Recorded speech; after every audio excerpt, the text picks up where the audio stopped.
Благодарение на някои четници от Врачанско, които знаеха добре пътеките, вървяхме с усилен ход към Балканския връх Вола.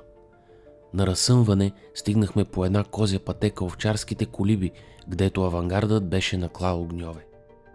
Тъкмо когато се готвихме да хапнем, дойде стража да извести, че черкезите и башибозуците настъпват. Ботйов стана и даде заповед да се върви нагоре към Вола.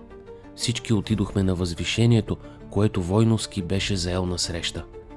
Момчетата се покатериха из гористата местност и взеха позиция зад големи камънаци.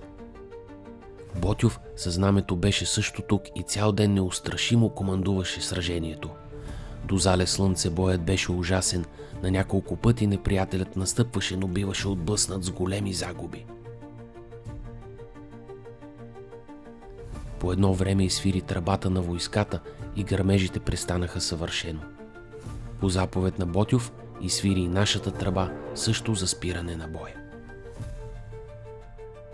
Когато цялата чета слезе от камарата и се отправи към извора, Ботйов, Апостолов и аз бяхме изостанали по-назад по причина на Перо, който не можеше да върви. По покана на Ботйова приседнахме край една скаличка. Ботйов беше много загрижен, понеже от щаба му бяхме останали само Апостолов, Перо и аз. Той се обърна към нас и запита: какво мислите да правим, когато в тия две сражения патроните не свършиха? Да продължаваме ли или да се отправим за Сърбия?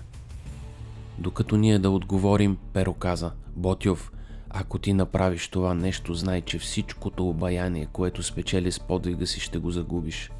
Ботйов нищо не каза, но се изправи с целия си ръст да види на къде отидоха момчетата.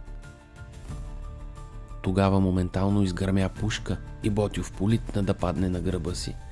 Аз и Апостолов го поехме от двете страни и докато го сложихме на земята, той издъхна пронизан в сърцето. Останахме поразени като гръм.